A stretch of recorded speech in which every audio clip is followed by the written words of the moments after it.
What's good, everybody? Welcome back to another episode of Veterans Minimum here in the Wynn, Las Vegas, the beautiful Blue Wire Studios. And my guest today, my guy, and I mean that when I say that, my guy, Joe Fann in the building. First appearance on VM. What's good, bro? It's good to be back here in the studio, man. I love it. It's good to be on your show. I appreciate the invite. I've been introing you for a long time, man. It's nice to be on the other end of the conversation. Yeah, and is this usually your seat? That's usually my seat, and then you, before you moved, would be on that monitor right there. Let's go. So man. It's good to have you in Vegas, man. Welcome to Vegas. I'm officially loving it. on the pod. I'm loving it. I don't see myself moving from here. Unless it's a financial reason. You know, money does talk. But for the time being, dude, I felt homesick one time since I got here, Joe. You know what? That's interesting because I say the same thing to the people I talk to when they're like, how's Vegas? Do you like it? And I say, I knew I would enjoy it. I mean, it's a hard place to, you know, I think really hate. Knowing what you're going to get. I mean, unless you hate the heat, unless you hate whatever. Like, it's just not your kind of climate, whatever. But I've had so much more fun than here than I even anticipated. And, yeah, when you think about where's life going to go, it's a pretty good place to be. You see the sun every day. It's pretty centrally located. People want to come visit you. You can get other places pretty easy. And I certainly is a huge improvement from Seattle, where you are just totally isolated up in the Pacific Northwest. Unless you're going to Portland or the Bay Area, you got quite a long flight ahead of you. So I love it, man. I just crossed my year anniversary on September 1st. Oh, yeah, I dig it, man. So I'm glad to hear you enjoy it too. Yeah, dude. And for me, it was a couple Fridays ago. One of my really good friends, he got married, and it was just terrible timing more than anything. It's like I just moved here 10 days ago. Yeah. So the last thing I wanted to do was go all the way back home also. And also financially too. Like, I spent a lot of money coming out here. Yep. So I just couldn't. And that was the first time where I was like, fuck, man, I really do miss home a little bit. But besides that, it's been awesome. Weather's nice. My favorite thing, and I've talked about this so many times, and I used to tell it on your show too when I was coming on, I love that prime time ends. And until last night, the sun is still up usually when the game ends. 8 o'clock, 8:15. Sports on the West Coast are elite. It's where it's at. Absolutely. I'll never forget that there was one year I lived in Nashville, and that year the Mariners were sort of in the playoff hunt. And at least that's Central Time and not East Coast time. But still, I mean, it's still 2 hours ahead, even though East Coast is 3. But games would start at 9 p.m. And I'd be up till like midnight every night. And it's just a hard routine to get out of. So, yeah, the West Coast is the best coast for sure when it comes to watching sports. Dude, no question. And I would say that shit even before I came out here. And there was one year where, for me, baseball, I love the Mets, and I follow the Mets. I don't really follow the rest of it, and I think that's an issue. We've talked in the past, like on the side, how like that's an issue that baseball does have, like on a national level. But to me, baseball is dope when I'm following the Mets, and the Mets are good. And in 2015, I remember they were playing the Dodgers in the playoffs. Dude, first pitch was like 10:48.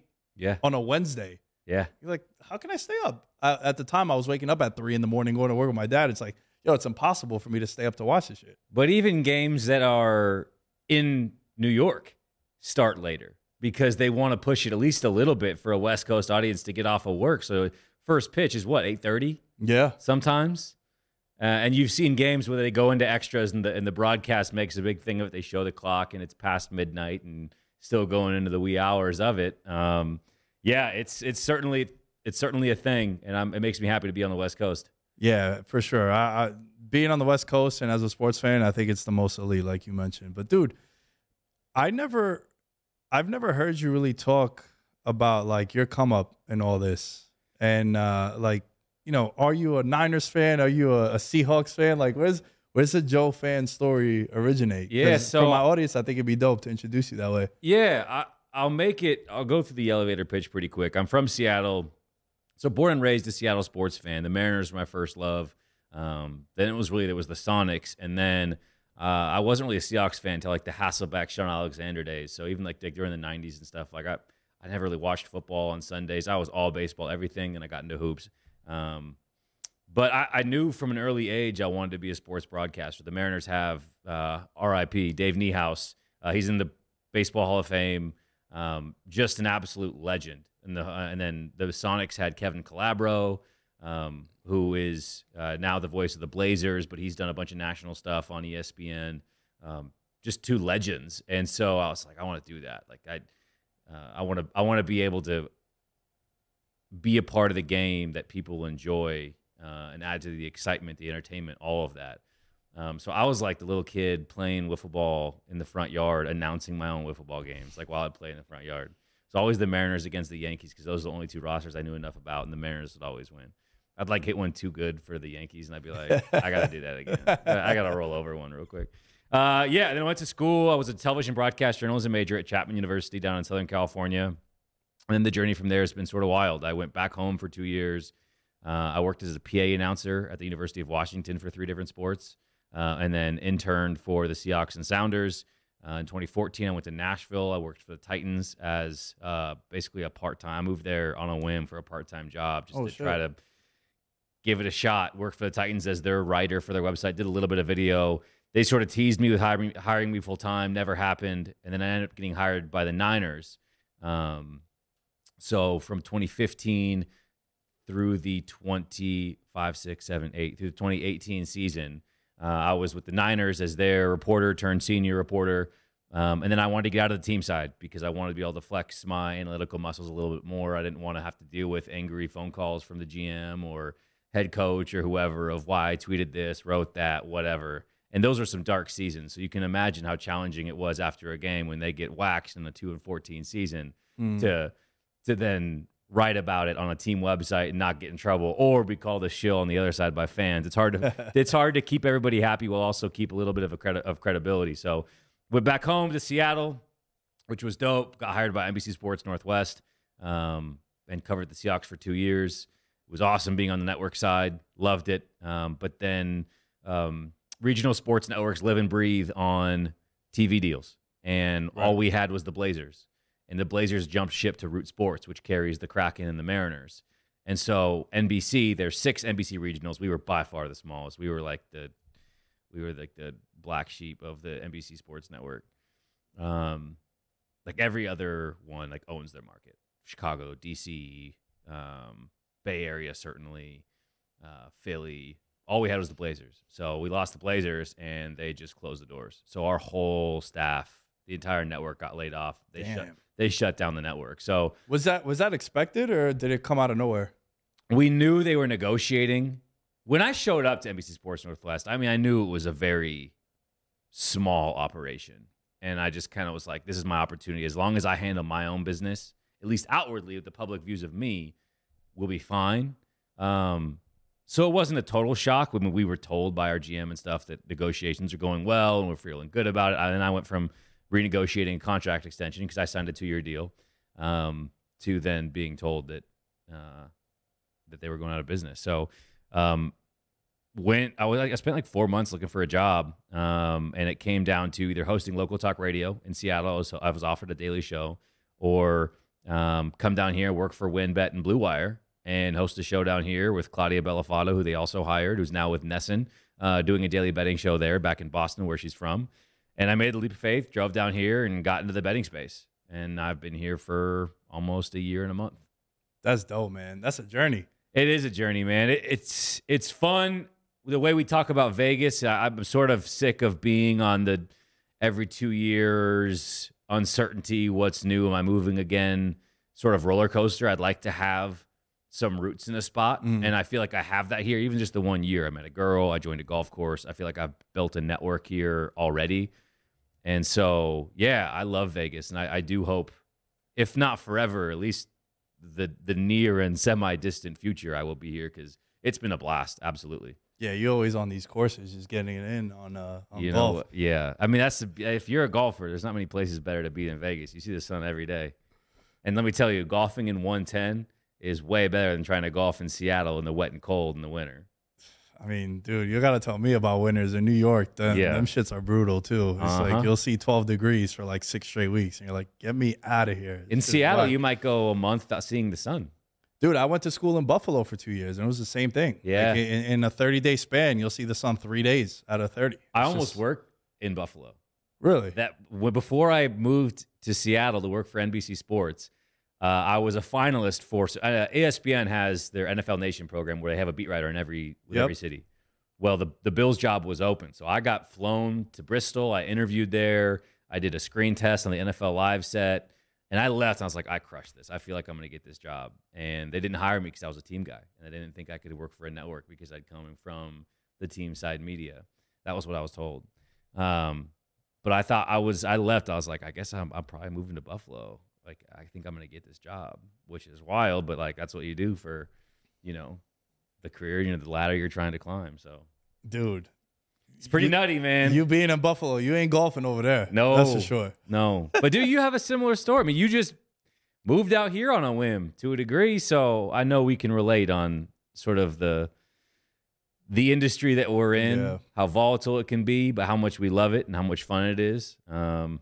It's pretty crazy. It's a place to be, man. It's a place to be. And especially being partnered with Blue Wire and having my show on there and doing some of the stuff that I'm doing here. And can't lie, man, you played a big role in that too. Getting familiar with everyone in here, coming on your show. I definitely always showed you love, and I appreciate you for doing that. And it's been cool. It's been fun. But speaking of Buffalo, I think it's that has to be the game we got to open up with, because I think there's a lot of talking points leaving that game that kind of carries weight the rest of the way. Dolphins now 3-0, the only AFC team 3-0.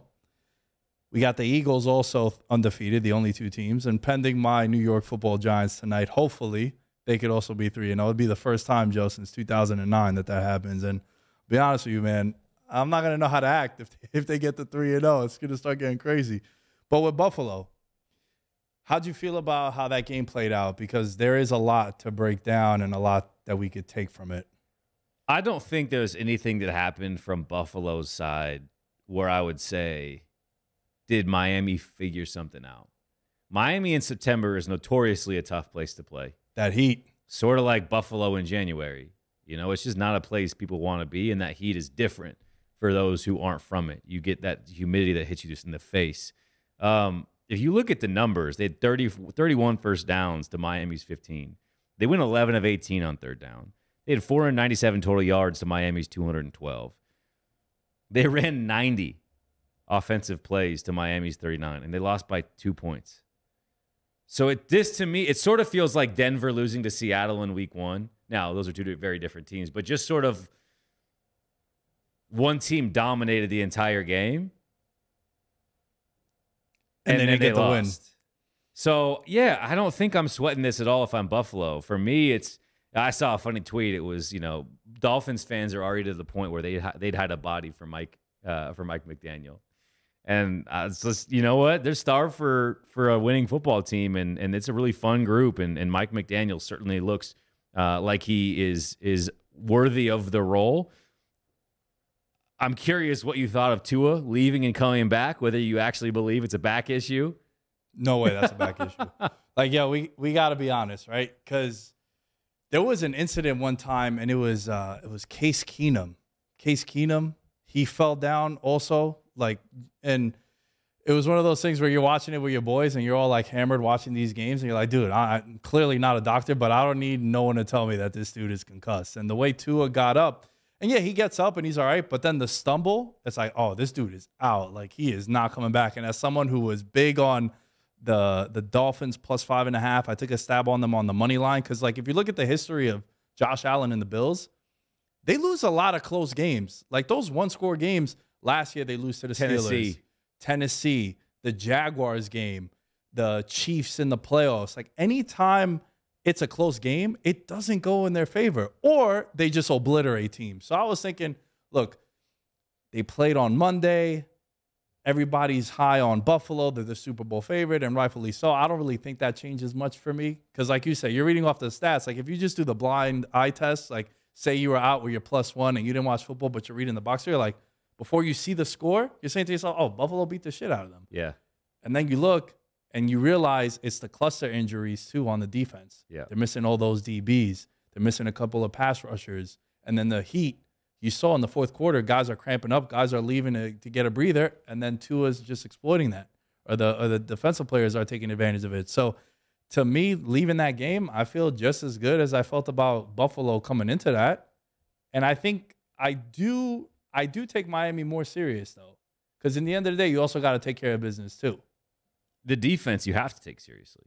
Mm-hmm. I think in Buffalo, the injuries are worrisome. You hope Tre'Davious White is back sooner rather than later, but not having Micah Hyde for the rest of the season is not ideal. Him and Jordan Poyer, the best safety duo in the entire league. And the continuity between them two, man, for all these that's years. That's a concern. Yeah. But I don't think anything happened in that game specifically that makes you say anything about Buffalo that would worry you long term, especially with what happened around the rest of the conference that we'll get to. But certainly Miami rose to the occasion. They belong on that stage. And the defense, I mean, I don't care what the yards and what those numbers say. You hold Buffalo to 19 points, you get a tip of the cap from me. And certainly that group deserves it. Yeah, and it does feel like Buffalo, through their first 3 games, have left a lot of points on the board. Yeah. Like, there's been so many plays where, even though they were one of 4 teams in NFL history, Joe, I remember reading that they've covered their point spread in the first 2 weeks by 20 or more points, like comfortably. And then that team in week 3, now it's pushed to 0-4 against the spread in week 3 when those scenarios are. But you're looking at Buffalo, and like, despite how dominant they were, they still could have been even more dominant. Josh Allen had a phenomenal game also. I think some of the kicking issues, which is something that's going to be a common theme throughout this entire episode, not just for the Bills, but across the league, like kicking issues. And then to me, the biggest concern for Buffalo, I think, would be the injuries in places that they heavily relied on. Like you said, like with Hyde. Like, they just knew that no matter what, we got 2 grizzled vets back there that could just make sure no dumb shit happens. No one's blowing coverages, none of that. So until they do get Tre'Davious White back, I think that's going to be a way that you could exploit the Bills. Yeah, I agree. What about Miami, though, man? I do feel like we're kind of – are we shitting on Miami for this? I don't think so. I don't think you have to shit on Miami to say that Buffalo's fine and still probably the favorite in the AFC. But, yeah, I mean, Mike McDaniel is a true bona fide wizard. Like, dude, Yale grad, could probably be a rocket scientist if he wanted to, but the guy just loves football. And you hear it from so many different players. I've talked to, back when I was with the Niners, I know Mike McDaniel a bit because he was there. He came with Shanahan from Atlanta, and I was there the first 2 years of that regime. He is so respected by every player in that locker room because his football acumen and his ability to view things in a way that they haven't been viewed before. I mean, he was the maestro of that running game in San Francisco. I mean, he was the visionary. And so they miss him dearly. That's not to say Kyle Shanahan isn't also in that echelon of coaches, because I think he is. But just ask anybody who's played for him. Last week it was Andrew Hawkins, who was on the Rich Eisen. Yes, I was about to bring that up. And I mean, it's true. And so, then you wonder, okay, how do you go from being that dude who you're the run game coordinator and your job is to sit in a room, draw it all up, and be able to teach that to the team, the offense, and then be a CEO of a team that manages egos, that manages drama, that gets the respect of his players, that can handle in-game decisions, play calling, manages staff. All of that is such a huge step up when you take that role. And it just feels like he is just taking it absolutely in stride. And again, 3 weeks in, there's no doubt that he is a rising star in this league in terms of coaching ranks. Yeah, the video that we're talking about is Hawkins was on the Rich Eisen show, and he was saying how when he would have meetings with the wide receivers, the wide receiver room, he wouldn't show them football releases. He would show them Allen Iverson crossovers and using that as ways to feint off the line of scrimmage and to avoid DBs. So talking about visionary, that's dope. Using a completely different sport, completely different ball as an example for you to free yourself and to get open. I think that was really cool. One thing I will say, Joe, and I know you like to dabble, degenerate as well, and I mean that with the utmost respect, degenerate, as I am one myself. When they play in December, I don't care what the line is. Taking Buffalo. Bills are going to beat them by 20. They're going to annihilate them. It's going to be a revenge game because, everyone in Miami is super happy right now. Josh Allen has owned them since he got into the league. And it was a scenario, man. You got all these guys are out. pending who's going to be hurt and whatnot. But I'm telling you now, just prepare for the text and the tweet. Yo, Joe, we got to jump on this. I like it too. I mean, everything had to go their way. You think about the 45-yard catch. Jalen Waddle was what, 3rd and 23? They run the ball between Edmonds and Mostert for 32 combined yards. Tua goes 13 of 18 for $186 and 1 touchdown. Yeah, I agree with your evaluation. I don't. Miami to me is a team that will be a pain in the ass every single week, but isn't one that necessarily I watch that game and think, oh yeah, this is now the team to beat. No, they're just going to be a team that's going to be able to get big plays on you. They're going to be tough to defend. They got all that speed. Right, like it's weird. You know what it seems like Miami's doing, Joe, and I would love to hear your thoughts on this. It seems like they're beating teams with speed later on in the games with fatigue. Right, in the past it would be you want to get that bulldozing running back, ground and pound, and oh you're tired, you don't want to tackle them. Now it's like, well you're tired, you can't keep up with all our speed. Mostert, Hill, Waddle, Gesicki is a guy that can move at tight end too. So it seems like they're beating you with speed as opposed to that tough and rugged style of football. Can you imagine getting into a 4-quarter track meet with Jalen Waddle and Tyreek Hill in the Miami Heat in September? It's a wrap for you. Yeah. That is not a good place to be. I mean, you saw it in all of its glory in week 2 against the Ravens. And that was on the road. So yeah, they are going to be a problem. They'll be a factor. I don't think they're going away, but to me, I don't have like a really big takeaway other than, okay, they're going to compete with everybody. Yeah. Yeah, man. The thing though that was super interesting, and it kind of applies to like this next game too. I do want to, I'll be jumping around a little bit, but the theme of cluster injuries, and it was a term that I didn't hear about until a couple of years ago, and it's very popular in the sports betting world, where they talk about if one position group all of a sudden loses 3-4 starters for a said week, cluster injuries, that's terrible for the team because you're better off losing your top receiver, top running back, top lineman, as opposed to losing all 4 of your wide receivers. Because then you got guys on the practice squad. You got your number 3 guys, your number 1 guy, your 6 guys, your number 2. So the cluster injuries, you saw that with the DBs in Buffalo. And then the other unit that you saw that was heading into this week with cluster injuries was the Tampa Bay offense with the wide receivers. And the biggest thing for me was in that last drive, which this dude Brady still just cool, calm, and collected, just goes down the field like it's nothing. And then the 2-point conversion that they get the penalty on, you saw how much of a clusterfuck it was for them because Cole Beasley's in there. Russell Gage has been in and out the lineup. You got all these guys. And again, it was no Evans, no Julio, no Godwin. And that's what you dealt with. And that's ultimately what I think cost them the game because they couldn't move the ball on Green Bay. They're only getting 4.8 yards per play. We talk about how elite the defense is for Tampa. They're allowing 4.5 yards a play, which is tremendous for a defense.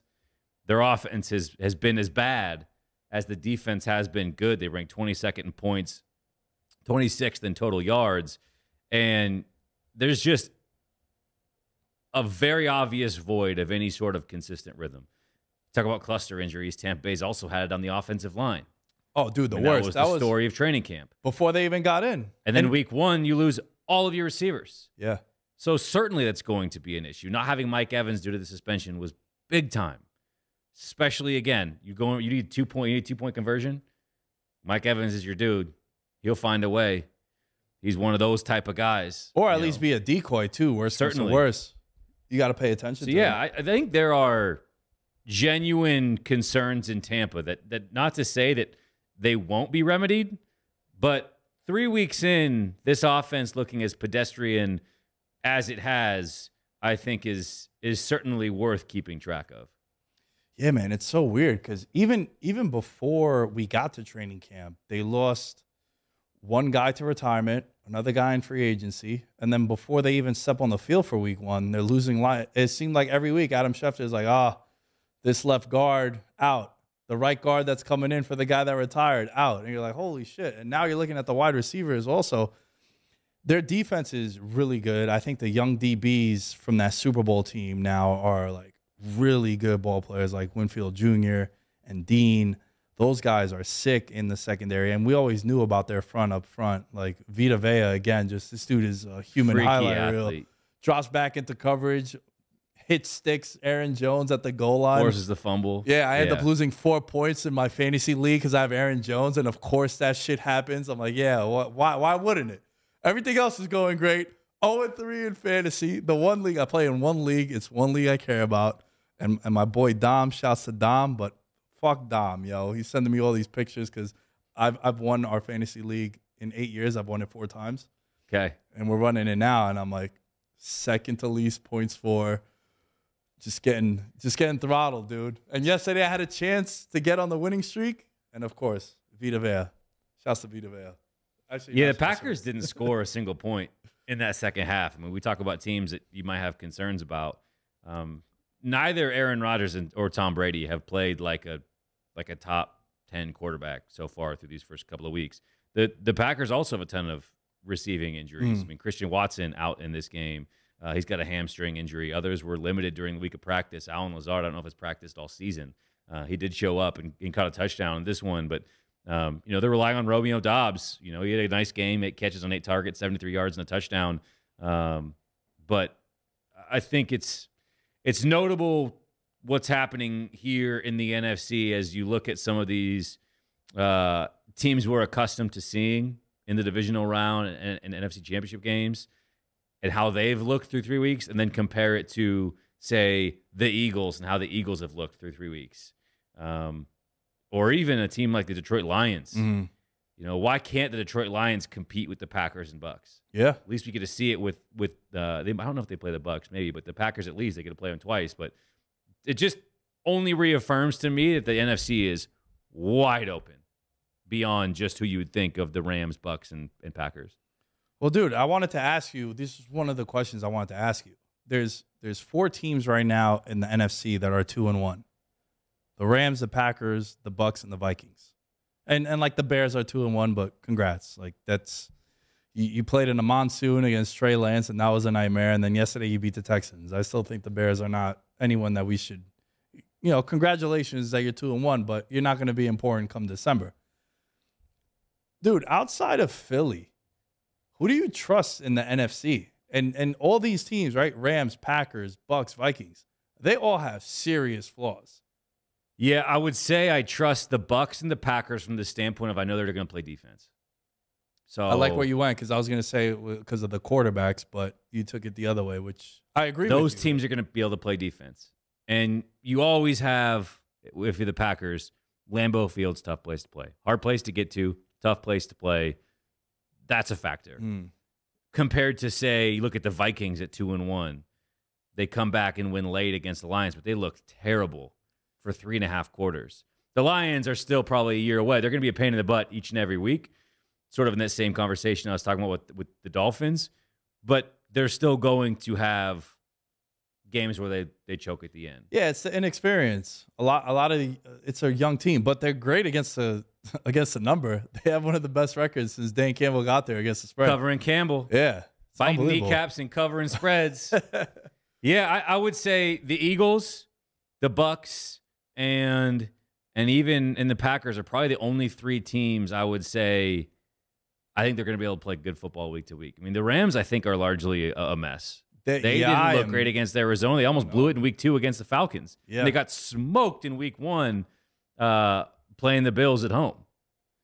Yeah, it's concerning, man. They can't run the ball. So if they jump out to a lead, they still got to rely on Stafford. And Stafford's he went on that crazy run in the playoffs that won him the Super Bowl. But I think he hit 3 straight games last year where he threw a pick 6. And like 5 of 6 games, he had 2 or more turnovers. So he's still very erratic, and he'll still give you one. Like Matt Ryan gives you one. Derek Carr gives you one. Daniel Jones, my boy, he gives you about 3, 4. It just depends on whether or not you're going to capitalize. But you get a baker's dozen from Daniel Jones. In the NFC, it's Philly, a team that us two were super high on coming into the year. I know anytime I was on your show, we were talking about the Eagles. You and I were just like, yeah, dude, what you said or what I said. We were just agreeing like almost verbatim. They're outscoring teams 24-7 in the first halves. And then the games look a lot closer than they are. Like Minnesota had every chance on Monday night to come back in that game. Detroit made that crazy comeback, but Philly is really beating the piss out of people, man, and they're a problem to game plan against. Because now, to me, the biggest addition in the offseason was A.J. Brown to any team. And I remember saying that because you need to have a real alpha stallion wide receiver on the outside, and then everybody else could fall into place. And that's what you have with him. And they just look impossible to cover the way Jalen Hurts is playing. And you look at what Devonta Smith has done to the last 2 weeks. 7 catches on 7 targets for 80 yards against the Vikings on Monday Night Football. And then week 3, yesterday on the road, 8 catches for $169 and a touchdown, outpacing A.J. Brown. It's a difference maker. You know, just like what you mentioned, even if Mike Evans is on the field for that 2-point conversion, it changes things. Because everybody knows, all 11 dudes know exactly where Mike Evans is. A.J. Brown is absolutely that type of dude. His big thing is he hasn't been able to stay healthy. Well, right now he's healthy, and this Eagles team, one that last year was the most efficient rushing team in all of football. They've been a good running team so far through this season. They didn't run the ball well yesterday. And everyone's like, well, it's going to be the running game, and then Jalen Hurts will have to kind of just not lose it for them. He's not a game manager at this point. He is a guy who is winning you games. You are winning because of Jalen Hurts, and that was him yesterday. 22 of 35, 340, and 3 touchdowns, the 123.5 rating. He was lights out and has been through 3 weeks, and he didn't beat them on the ground. So what happens when Miles Sanders and Boston Scott and Kenneth Gainwell start churning out yards? What happens when Jalen Hurts is putting 65, 70 rushing yards on you and maybe a score or 2? They can beat you in so many different ways offensively, and we are seeing it each and every week, at least through the first 3 games so far this season. I love the Eagles going in. You love the Eagles going in. And so far, of all it takes we get wrong, that's aging well so far. Yeah, man. And you look at their schedule, bro, 4 of the next 6 at home, and their road games are at Arizona and at Houston. I remember looking at this. When will they be the underdog again? And will they be the underdog again? So I love that you bring that up because I bet them to have the best record in football at 25-1. And prior to week 3, they were 10-1 in a couple of books. Still a great number for you to get. The look-ahead lines, it's a pick-em against Green Bay. They're playing them at home. Week 12. Yep. And then when they go to Dallas, and that line flipped because word came back that Dak Prescott would be available to play in that. So it'd be like your standard, I think the look-ahead was 3. That's it. This team, if everyone stays healthy, I think the floor for them, and I said it coming into the year, was 13 wins. Darius Slay has to stay healthy. Right. Hassan Reddick had not gotten off to a hot start the first 2 games of the season, had 1.5 sacks yesterday against Washington. What's the numbers here? 1, 2, 3, 4, 5, 6, 9, 7, 9 sacks. Yeah. Against Carson Wentz. Well, there's a stat where like they had 330 passing yards and Washington had -1 net passing yards or something at some point in the second half. You think some of those guys on Philly were like, finally we can hit this dude. All these years of just having him turn the ball over. God, the way rosters turn over, though, outside of Fletcher Cox, who really even was feeling really that way. I mean, it's amazing that how often you see these rosters turn over. But yeah, Philly to me has been the most impressive team in all of football through 3 weeks. Yeah, it's hard. It's hard to argue that. Like they've been more impressive than what Miami has been.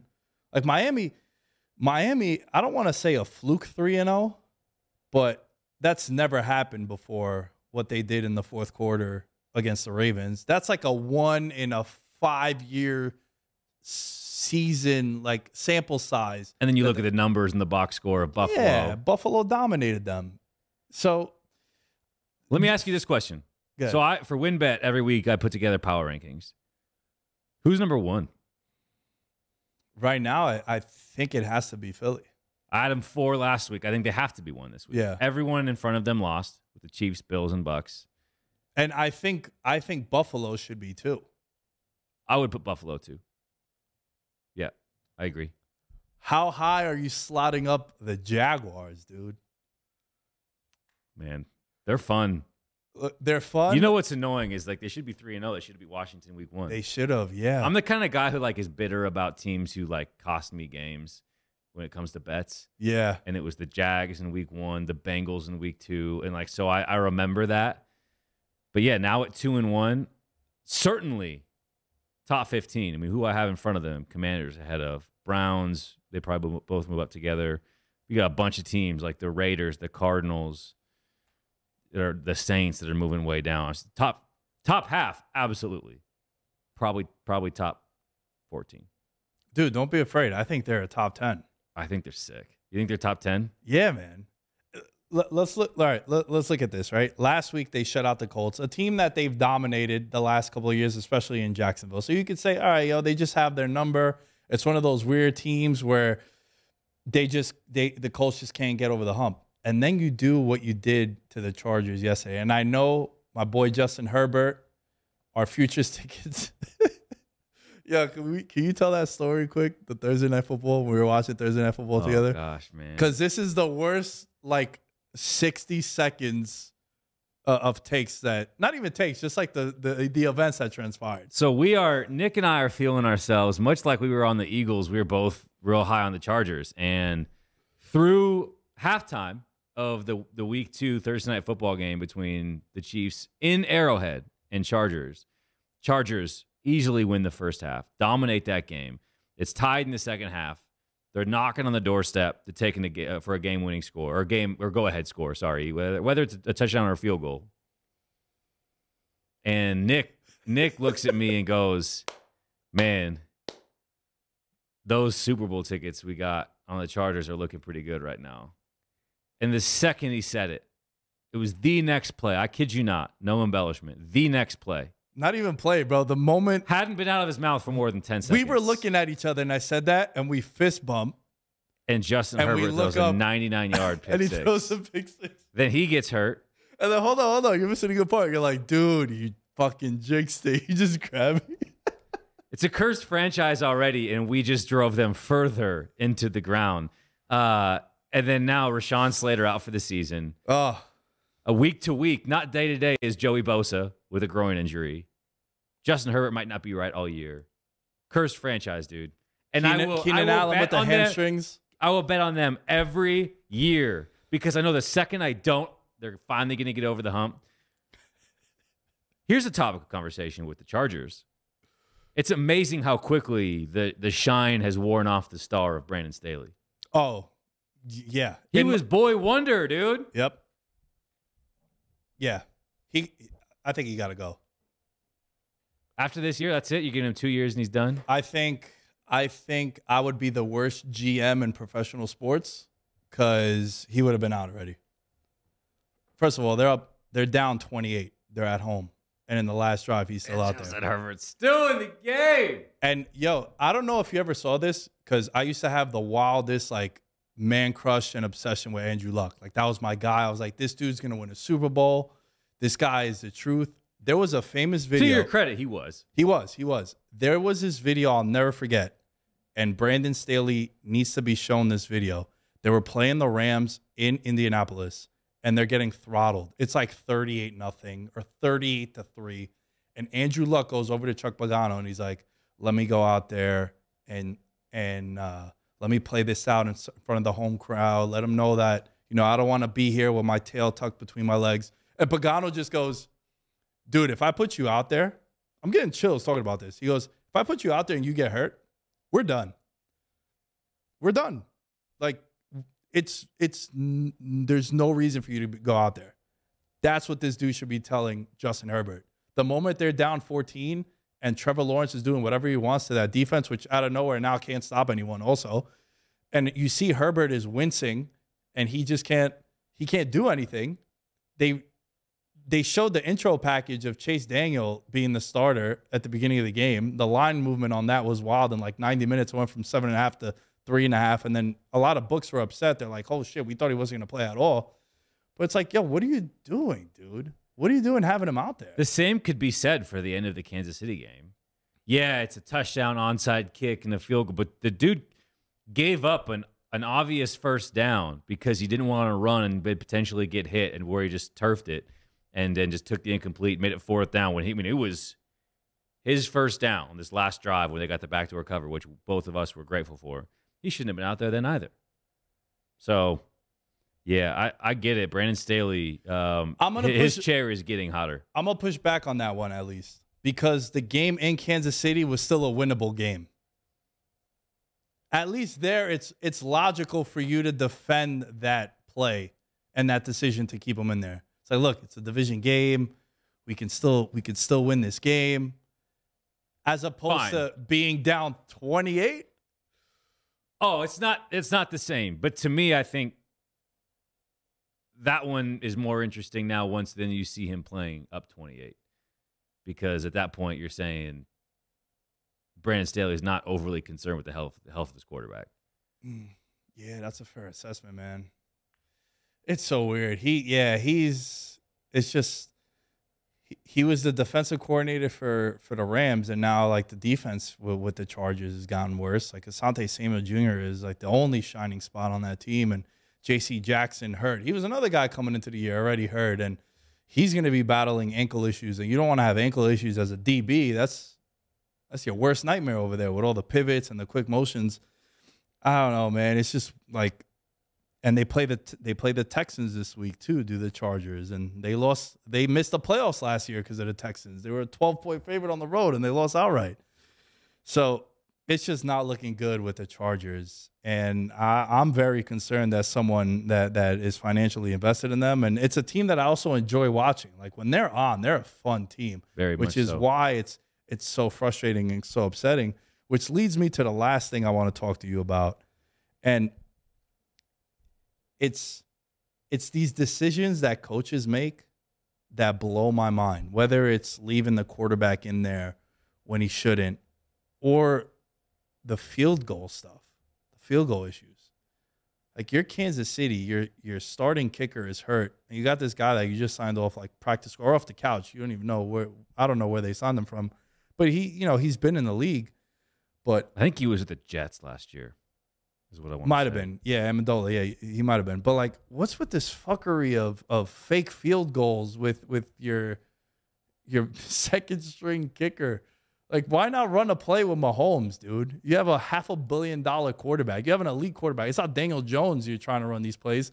Going back to the Monday Night Football game with Seattle, if that game is in Denver and you want to try a 59-yard field goal with McManus, dope. I'm all for it to try to win the game. But it's 4th and 5. You have Russell Wilson. You have Pat Mahomes. Like, just think about it, dude. If you're rooting for a team, you have the Bengals, and it's 4th and 5. Would you rather them a fake punt and your punter throws it, or have Joe Burrow back there, Justin Herbert back there, Pat Mahomes, and going for it? Like, it's crazy to me that these decisions are made by professional coaches. And not only that, but one of the most highly regarded coaches in all of football, and Andy Reid, and Eric Bieniemy, who a lot of people think should be a head coach in this league. I think when you are so good at what you do, it's getting too cute is a thing. You can outsmart yourself by overthinking it and saying, I'm so smart, they're not going to see this coming. But it's also something that when that stuff works, it looks brilliant, and you know going in, if it doesn't, you're going to look like an idiot. So there's also something to that. And I don't think coaches should be risk averse strictly for that reason, because if it doesn't work, it's going to look bad. But yeah, I would agree with you that in this situation with who your quarterback is, what your offense looks like, how much greater could the odds possibly be that you catching them off guard and having your punter throw a pass and completing it is, let's say there's 60% odds. I don't know, 55% of Pat Mahomes. Like, is it really worth the 5%? Given all that can go wrong. Yeah. It's not. The worst case scenario is so much worse. Yeah. It just doesn't make sense to me, man. I'll never understand it. That's why I'm a big fan of like what the Giants did in week 1 when they went for 2 on the 2-point conversion there to try to win the game and to steal one. Like, I'd much rather, especially with moving the field goals, the PATs back further, and more guys are missing PATs than ever before because it's moved back. If I have an elite quarterback, dude, I want him to go for it on 4th down. 4th and 3, 4th and 5, especially if it's on your side of the field.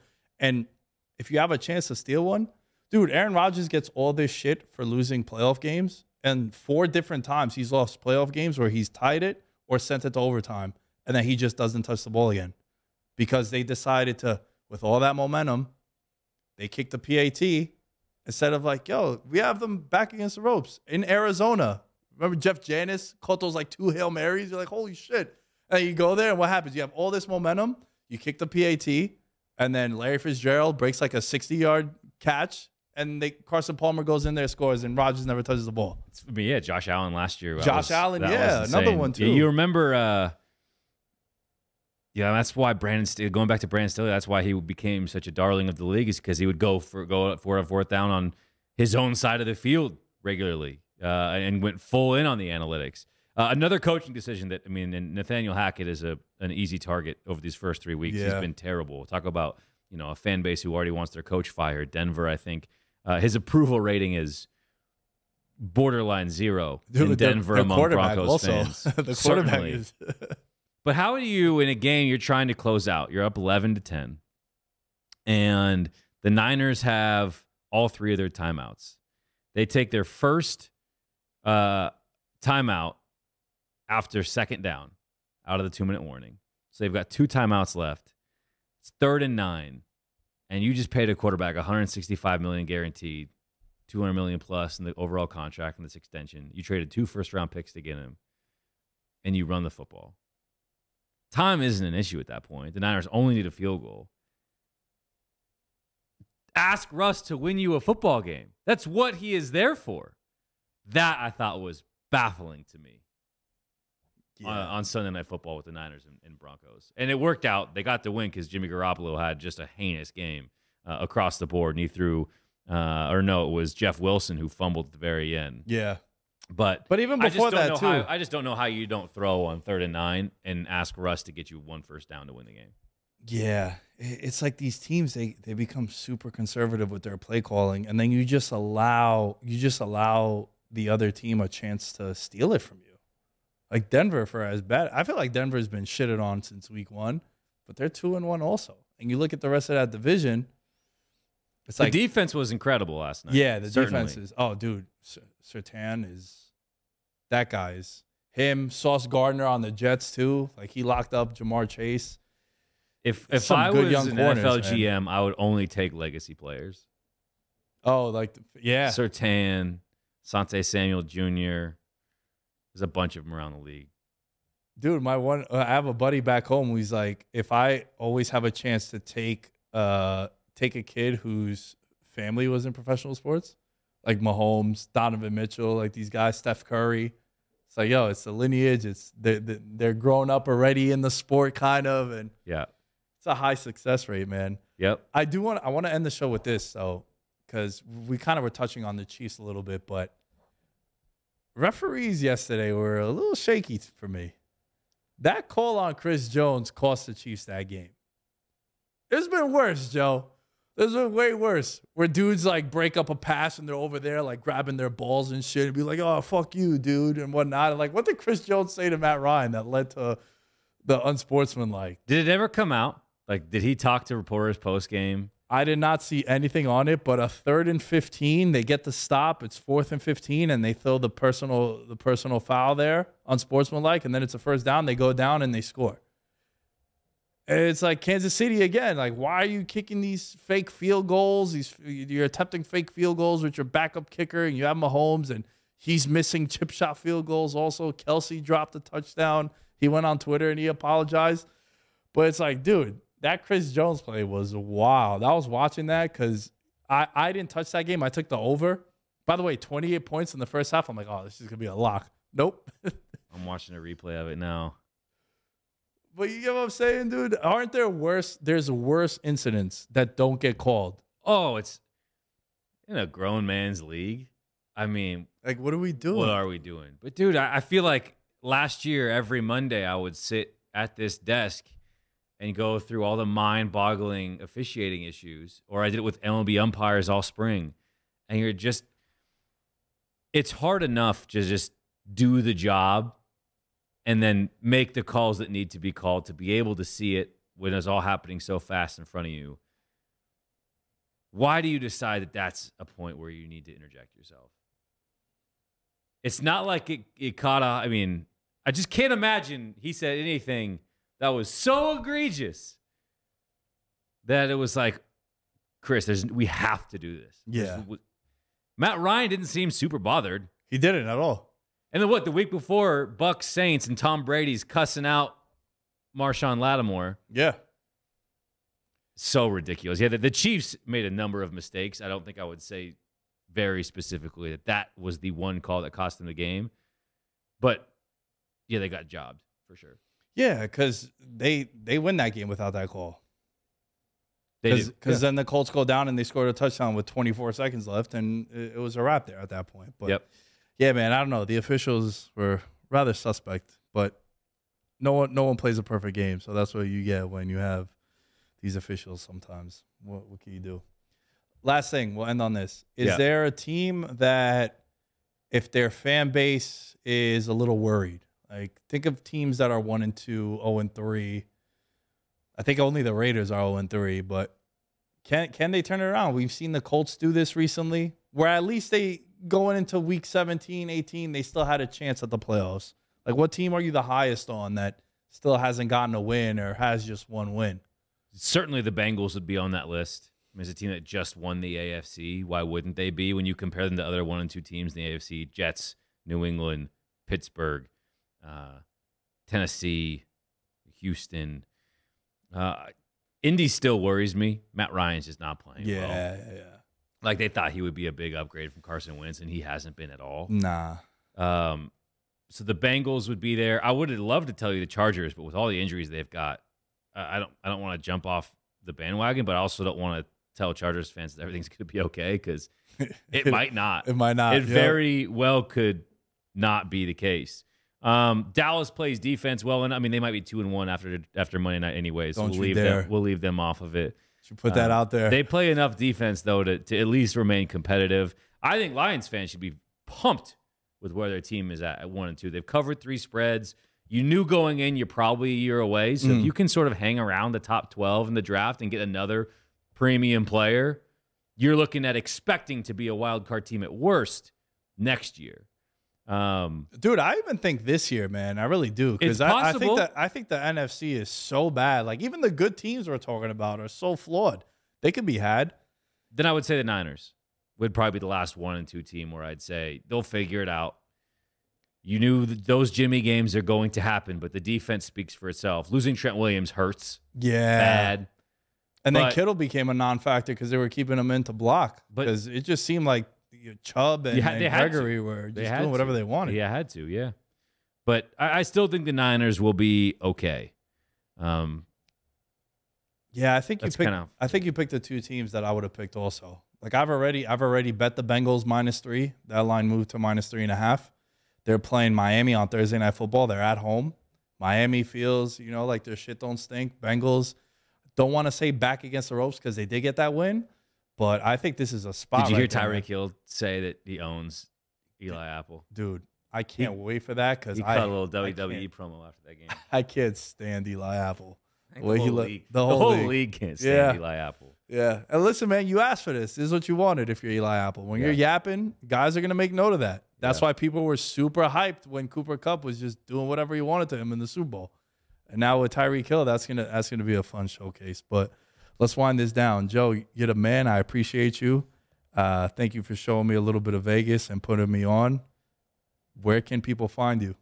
Yeah, you can find my written work at wynnbet.com, on Twitter at Joe_fan. And pretty easy guy to find. At Nick Day is 10 is where you can find me. Veteransminimum.com is you can find everything for the show. Check out the Patreon, patreon.com/veteransminimum. And we will catch you guys next time.